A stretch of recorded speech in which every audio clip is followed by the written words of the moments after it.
Our next session is the first panel of this year's TiECON Chennai. Sticking close to our roots, our panelists will be speaking on the subject, Local to Global, the Chennai Startup Path. Our first speaker on today's panel is Srinath Ravichandran, co-founder and CEO of AgniKul Cosmos. Srinath is an aerospace engineer turned stock market trader with over 10 years of experience in engineering, finance, and project management. He believes in using his experience to solve large-scale problems that humanity faces today. He is deeply passionate about space and started AgniKul with the simple idea that going to space shouldn't be the hardest part of being and living in space. Dr. Rachna Dave is the founder of MicroGo, an R&D-based manufacturing company that is building a pipeline of products that focuses on sustainability and hygiene for water, food, health. A trained microbiologist by profession, she has various technology transfers, 9 patents to her credit, and has published several peer-reviewed papers. She has previously worked at Baba Atomic Research Center and received outstanding promotions during her tenure between 2008 and 2016. Our third speaker is Vinoth Kumar, the co-founder and CEO of Paperflite, a content intelligence platform to help businesses drive personalized conversations with content. In just 2 years, the company has over 100 global clients across 30 countries. Previously, he was the head of strategic marketing group for Cognizant's quality engineering and assurance business. He has also been associated with Daimler. This panel will be moderated by Rema Subramanian, co-founder and managing partner of Ankur Capital Fund. A pioneer investor in early-stage agritech, they invest across agritech, health, and other enabling technologies for aspiring Indians. She co-founded Ankur to use her 3 decades of experience in CXO positions and entrepreneurial experience to bring tools to young startups to become game changers. It is my pleasure to invite our panelists to take over the virtual stage. This session is brought to you by NTT Data.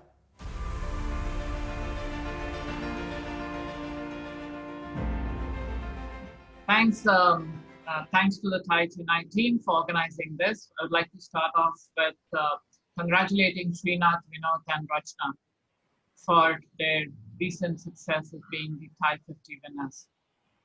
Chennai is known for its temples, flowers, silks, and of course, a good food. Right? But there's been 2 things that have always been stood out in Chennai over the decades, which has been education and entrepreneurship. The last decade in entrepreneurship has been different from the earlier ones, which were largely built around family offices and family wealth. This is now led by first-time entrepreneurs. While the earlier entrepreneurship was all led through business scaling up with capital and going into new geographies, the new age startups are looking at cutting-edge innovation. And not only in business model, but also in science and technologies. Who would have thought a few years back that we would have somebody talking of a rocket launcher from Chennai, and that to an early stage startup, with would have had maybe a fraction of that money in the bank account while you thought of that as a dream. And that would not have been possible without support of folks like TiE, which has actually enabled this ecosystem. Today we would look at chatting around how you guys have looked at starting your businesses, how you have looked at not just the Indian landscape but also the global landscape and looking at the global market. What has been your journey like? What would you like to share with the rest of the budding entrepreneurs from this? And I would like to first start off with Srinath, saying that, like you said, that that you were earlier looking at financial risks, and now you're literally taking off to the skies, which is pretty unheard of. Of course, we have Elon Musk as the guy who did that earlier. But I'd love to hear, Srinath, as to what made you start off at AgniKul, and it's a pretty path-breaking change from what you were doing earlier. You could start off at saying that. Yeah, ma'am. First of all, thanks to TiE Chennai for inviting me to this panel. I do always have a special thanks to say to TiE Chennai because I met our first investor, Speciale, at a TiE Chennai event. And every time I speak in anything where Thai is involved, I definitely mention that out. I think we won't be alive today without that that event that was organized. So thank you for that as well. Coming back to the story, yeah, I think for me it was more a question. So I was in the US and doing something in financial markets, bond trading, and so on. But what was really interesting is I was sort of following the Indian ecosystem. My interest for space was also never actually really died. I was an engineer before I went into finance, and even after I went into finance, that part of me never really kept quiet. So I just decided I'd made some money over the years in finance, so I thought I'm financially independent now. I'll just go and follow my heart. That is how it started. And very quickly I realized that as in US, as an Indian citizen, doing something in space is a little hard because you're not it's dual use technology and might have a little more of constraints there. So my next obvious stop was India, and of course in that Chennai, which is where I grew up, right? So I started looking at different institutions which could help me, and IIT was obviously here. So cold called a lot of people, and one prof at IIT Madras seemed to was slightly interested. He thought he could give me some time. So me and my other co-founder, his name is Moin, by the way. So we were sort of following him for some time, trying to figure out if he can get us excited. And then once he was in, I packed my bags and moved to India. And after that, I think things just started going. So that was the story. I think being in Chennai, particularly at this time, there are two institutions we work with. One is College of Engineering Guindy, which is where I am, which is where I did my B. I could not get into IIT when I at JEE, I couldn't clear my JEE exams. So, but now the way it has worked is you have this really robust academic, institution group here, and talent is here, and we there is already this whole SaaS thing that has set up Chennai to be somewhat of an entrepreneurial place already, right? Very clearly. So all of that came together. The only new thing was space, but then that there was an investor sitting out here in Chennai who already had a view on space. So I just had to convince him that we are the right company to invest in. So there was a stroke of luck, which happened with TiE Chennai. So yeah, that's how the journey has been. It's good to hear.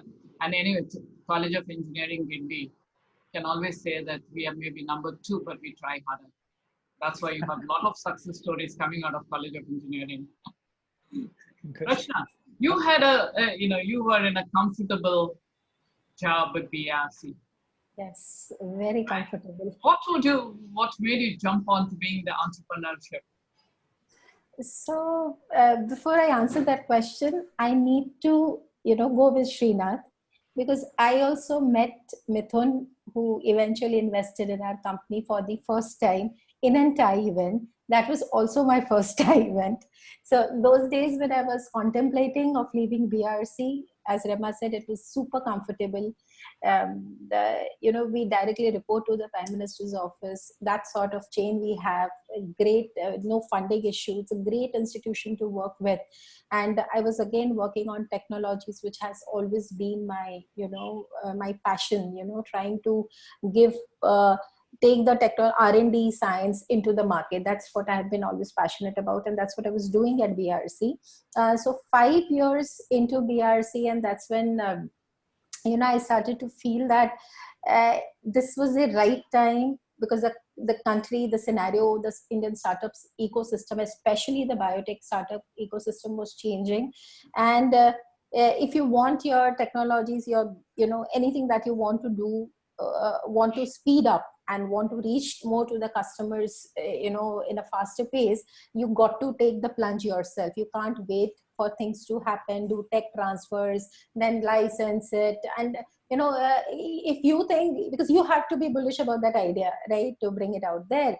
And so I was not completely crazy. I did take 1 good year to try and see how am I going to do this. So it took me 6-7 months to have a contingency plan and, stuff like that.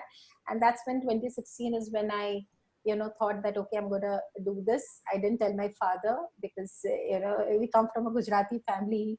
For us, our bank balances, our balance sheet is the most important part. They don't expect that 3 years you're not going to earn anything, because that's disaster for any Gujarati family. So we did put on the papers. Same across. It's the same across India. You don't have Yeah. to. So We are left the united in that way. We will not Yes. divide into anything in that respect. So yeah, so left that out till 3 years of even in micro, my father would come and see like, okay, till the revenues don't come in, my father is not a happy man. So you go, like anywhere, anyone. Personally, I'm not very. I'm very keen when revenues flow in. So yeah, that's how we started, and I was already in Kalpakkam, which is India's fourth generation nuclear facility out here near Mahabalipuram. So my family was here. So, I stayed back in Chennai and built MicroGo from there. So a little about the company. What do we do is, as the name says, MicroGo. We design delivery systems for microbial control, which can be bacteria, virus, fungi, anything. Our main focus is hygiene. And in hygiene, we work on 3 verticals, which is health, food, and water, because that we believe will always remain essential to mankind today, tomorrow, and forever. That's never going to go out of fashion. It is always essential, and the word essential is extremely important these days in COVID times. So, so that problem will always survive. So whatever we can contribute in that sector will always be, accepted, will always be something that we will be able to contribute to an extent. During the times of COVID also, we have been able to serve the nation with the kind of products that we had in surfaces, hands, food, or water. We are also into IoT. What we try to bring in, so yes, we work on these fronts, but we also bring in IoT and a little bit of AI to bring in especially the compliance part of it, because hygiene per se is extremely non-compliant. You have to wash your hands. Array. COVID times people understand, but otherwise, no. I don't see germs, but if you don't see, that means it doesn't mean it's not there. And in some of the places like healthcare or food industries, hygiene plays an extremely important role. And if you're not doing it right, the businesses suffer. And that's where we brought in IoT, so that you can basically digitalize hygiene. You can have your numbers, that if you're not doing, how much you're doing, how long, how far you're doing. So entirely that's all. So our motto is very simple. We try and keep life safe and save essential resources. We are supported by BIRAC, Department of Biotechnology. Recently, we also got funding from Bill and Melinda Gates Foundation, Department of Biotechnology. And yes, as Srinath say, great atmosphere when it comes to the colleges surrounding, especially where we are on OMR, especially in the City College of Engineering. We have lots of colleges surrounding here. But that's the tech part. But we as a company also do a lot of manufacturing. And that's where We the will other come part, to that a bit later. Yeah. Maybe, Sure. Thank you. Yes. Vinoth, but before that, I must say, Rachna, you can definitely say that you had the foresight. Nobody thought you'd become an essential service during COVID times. So Yeah. you can wear the foresight on your arm. Vinoth, while you introduce yourself, it would be good to hear from you as to whether you thought of the global market from day one, or did you consider the Indian market? You also came from a MNC, and you saw the global markets, no doubt. But a lot of folks look at the fact that many of these are not available in India, and I would make it available for Indians, right? So it would be good to hear from you. What was your thought? Did you look at the global markets from day one, or it came as a late one? Over the years, we've had a global exposure in our previous stint, and we truly wanted to build a global company. Especially having been in IT services, you always felt that India was oftentimes looked upon as a back office center. And we really aspired to build a global product company from India. So our target market was international. And since day one, we've been keeping our aspirations to build towards that. Right? And from our website to the product that we build, we kind of wanted to ensure that we're able to communicate that image.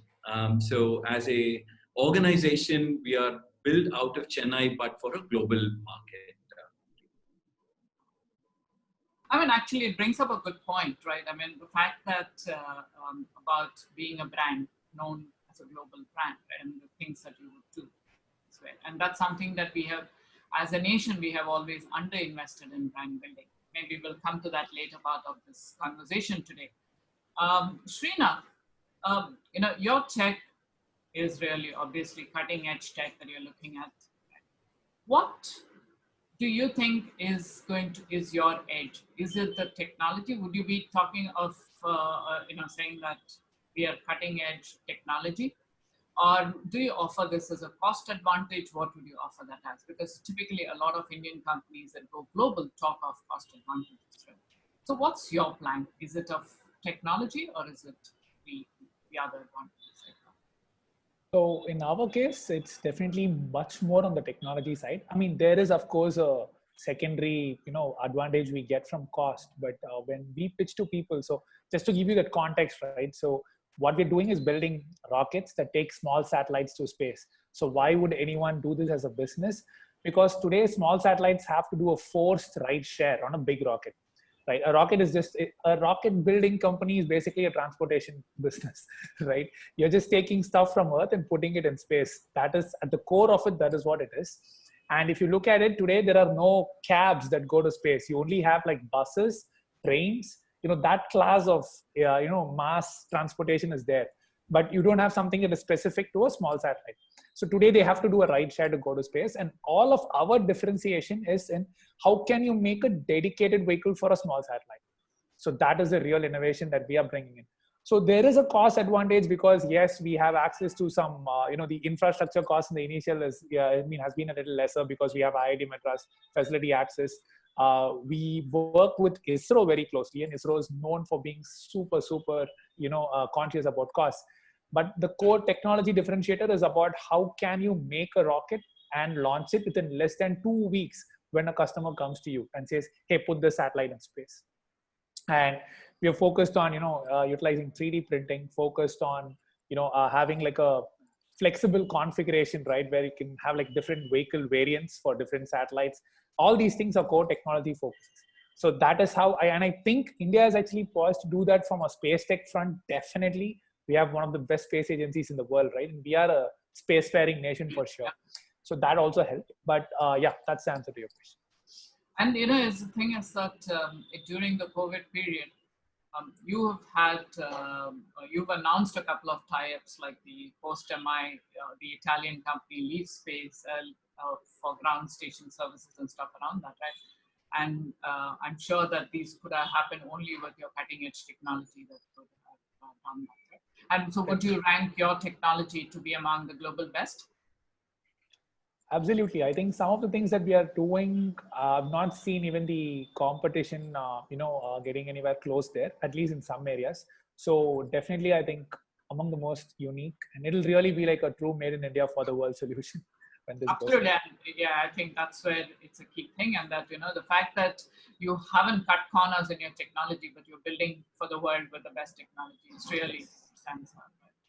Rachna, what about you? So with the fact that you have a set of services and products that are obviously cutting edge, and you did speak about the IoT devices, so from a compliance perspective, right?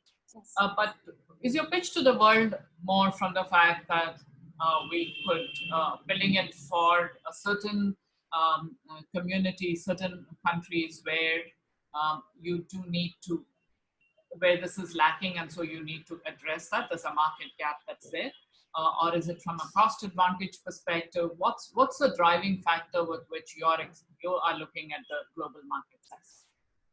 So the balance that it is providing that cutting edge, but that it is increasing the cash flow, because everything that we try to do save resources. The resource can be water. If you're working with food, the resource can be wastage. If you're talking about hand hygiene, the resource can be consumables. If you're talking about, and of course, money is a resource. So everything that we do increases the cash flow for the customer. And that, especially in these stages, this times, anything that increases the cash flow customer is always a booming. Everybody wants that, right? That's directly proportional to what businesses are built for. At the same time, we bring in technology which is cutting edge in terms of R&D, in terms of the deep tech that we have done. And the third and the most important part is bringing the numbers. You are basically trying to put a number on hygiene. Till that now, you were not seen. If your floor has been mopped, or if you're, because everything that we do is biological important. If your virus has been killed, is there a number behind it? So these things are, and in fact, the West is more fascinated with numbers. If I tell them the number that you have this air purifier and this is the number, you get it on your phone.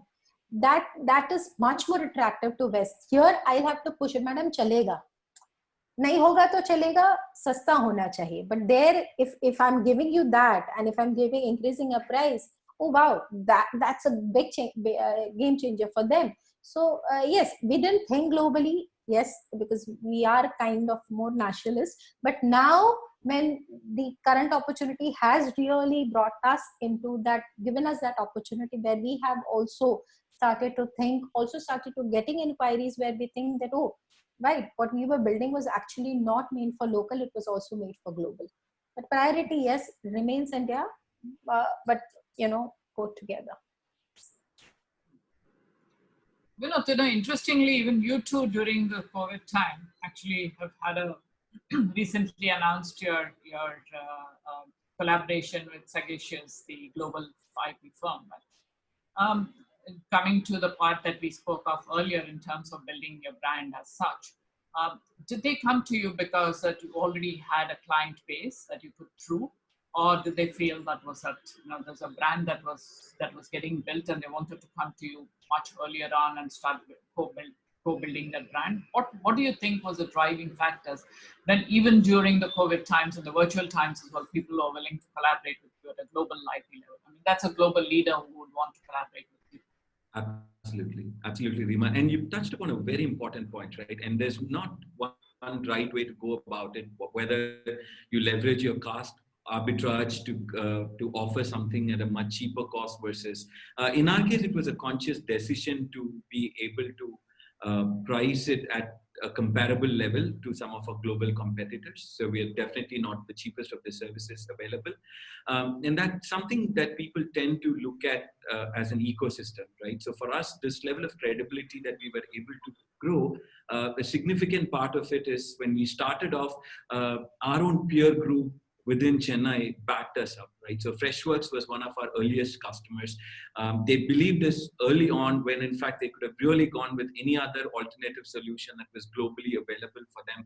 But I remember those conversations vividly, and it's been 3 years now, and they still continue to be one of our largest customers, right? So that kind of backing allows you to grow the product along with them. You have scale, and when you're able to comfortably go back and demonstrate to the world the kind of scale that you can operate upon, it brings that much more credibility. So a lot of it I attributed to the peer group here that helps each of us.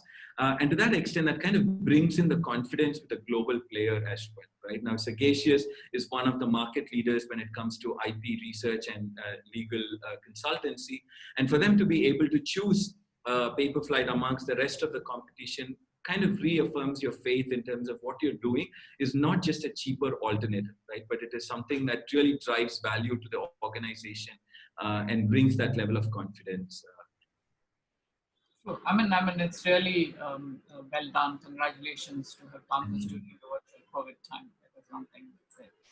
If you were to look back, Srinath, what do you think were the biggest challenges that you faced in your journey, and that you would do it differently were you to start again? So I think the biggest challenge was in the sector we were in a little bit, right? And we're talking about 2016, 2017, where these recently announced space policy changes and all that, nothing of that was really expected. And space was a little bit of a new space as far as investments were concerned, at least in India. So there was that bit of, I had to learn to pitch in 3 phases, where you first educate investors, then you tell them what is your exact sector, and finally you get to AgniKul and tell them why you're different. So there was a little bit of that. So that was a bit of a challenge, but we are actually in the middle of fundraising now, and also now, and it's amazing how different it is. I actually feel like, people have accepted that this is a sector. People have accepted that deep tech can come out of India. Still, definitely not as smooth sailing as probably SaaS, for example, right? But that has really, really changed. That's number one. And I think that was one of my biggest challenges. The other one was, to some extent, I think was greatly offset by IIT, which I would have really struggled for. Is there was this period in 2016-17 when I knew I needed an academic partner. And without that, because I didn't have that kind of money to come and build all the infrastructure needed to, go and start a rocket company, right? We had to start off from someplace. So that again, I think that was a challenge to find the right institution, but Chennai has no dearth of that, I think, I'm pretty sure. So that is the second challenge I faced. I mean, other than that, there was only a small bit of thing about my family was a little concerned whether I'm doing the right thing, quitting a job in finance and coming. But yeah, I guess more and more entrepreneurial stories are coming out, and people are raising money for even more gutsy ventures. So hopefully, people will be coming on later will not find that as a big challenge. Yeah, I was telling Rachna that this is something that unites all of India is one thing. And the other part of it is the fact, recently I was talking to another entrepreneur and he said now it's setting, if you went to IIT, the first thing that all your, the extended circle thought that at the end of it, you were getting a salary of 1 crore. Now I have to prove that I have actually a unicorn. So the pressure doesn't go off you. You still have the pressure. That's right. Yeah. So, Rachna, from your perspective as a challenge, right? I mean, so from you were actually talking of a product, and that too, it was a consumable product. Right? Yes. So obviously, there's so much around the form of it, the design of it, all that matters. Right? And India has not been a great country from a product design perspective. Yes. What is the challenge that you faced while creating? One was a concept, which is the technology behind it, which was your baby. But now putting a form to it, putting a design to it, and launching it in the market is a different ball game altogether. So what are the challenges that you faced in doing that, including the scaling up? So if you could talk a little bit about that, and including the fact that the manufacturing part of it that you spoke of earlier as well. Yes. So how did you get the product in place, and how did you get it to market? So see, again, that's where Chennai came actually in a very right way. First, the talent. Then secondly, the manufacturing areas, especially Coimbatore. And then we have a lot of good designing companies itself in Chennai. And third, the way the customers, for us, I mean, for any startups, there will be some anchor customers. They will perceive technology. Like Vinoth said, Freshwork, we had our share of great companies like Waycool, the Taj Group of hotels. These were our anchor customers who actually were very forthcoming to newness. They were forthcoming in what we were trying to propose. And if I may say so, we actually built the product after the prototyping and testing stage along with them. We went ahead, sat with them, deployed in their facilities. They opened their doors to us. Come, let's learn together. So I believe that's where Chennai helped. And personally for us, that is something that I believe we did it right. That we held on to that philosophy of ours, that after your okay looking prototype is done, until it has not reached to the manufacturing stage, let's be there at the customer. Let's just sit there, work with them. So half of the time, the team would be with the customers only, and that I believe we did it right, which helped us into the times when we actually went into manufacturing. We actually shortened our time of failures. We knew that when we brought out, we did it right. The only challenge, or it was not the challenge, maybe it was the time. January, end of February is when we finished all our pilots, and that's when we did a small seed round during the month of January and Jan-Feb there. And that's when in the March, when we had thought that this is where we are gonna scale up, and by August we will be out in the market. Now, March was the time when the products were required. March was the time when we didn't have the numbers. March was the time the team was going through a lot of, because Tamil Nadu was the second amongst the COVID-19 infected states, and so that March was really challenging because we have the demand, we are not able to push it through. Those days were the most difficult part, because it's extremely frustrating when there is a demand and you are not able to supply. I know how we did. I mean, it was very difficult. So that was the part that was challenging. Otherwise, we have held on to that philosophy of prototype, pilot, anchor, customer, production. So any product development challenge at MicroGo goes through this, and we just are very fixated to that, and it has kind of worked. So yeah, I hope that answers your question. That was good to hear that, in terms of the fact that you had the anchor partners. And actually, if I'm looking at it, one thing that's coming out clearly is the fact that there is, Chennai has obviously the talent. So they're very open. If you go on and tell them, they'll not just keep the phone down, they'll listen to you. And if there is little merit to what you're talking, they'll allow you in. Absolutely, and I think that's really that's so. The fact that there is academic partners that you can possibly get, right? And that's one real good thing. The fact that there are anchor partners that you can get, that you can work with, totally. The talent pool that you would have, are clear differentiators from other cities that are there. And obviously, the Thai team, there's no need to say that at all. It's obviously underlying all of that as well. Yes. But I just want to go back to one thing, is the fact that there may be interim issues that you may have had. I'm sure there are a lot of other entrepreneurs, young entrepreneurs in the audience, who may want to know is the fact that yes, Chennai is a good place for me to start. I would need to go and get an academic partner. I would need to get the right talent. I would need to get, anchor partners, and obviously the investors. Okay. What would you say, Vinoth, would be the things that they should guard against, or that they should keep in mind, which you think that, you learned it? All of us, when we look back, we are all brilliant 2020, which is literally this year. But otherwise, it's always good to say the fact, I knew that. Rachna can claim she knew that COVID was coming. That's why she was preparing this product. But all of us, do you have something that you would have to share with the audience that they should think about, whether it is building out the team, whether it's building out the brand? What would be your things that you would expect young entrepreneurs to keep in mind as they go about scaling their dreams?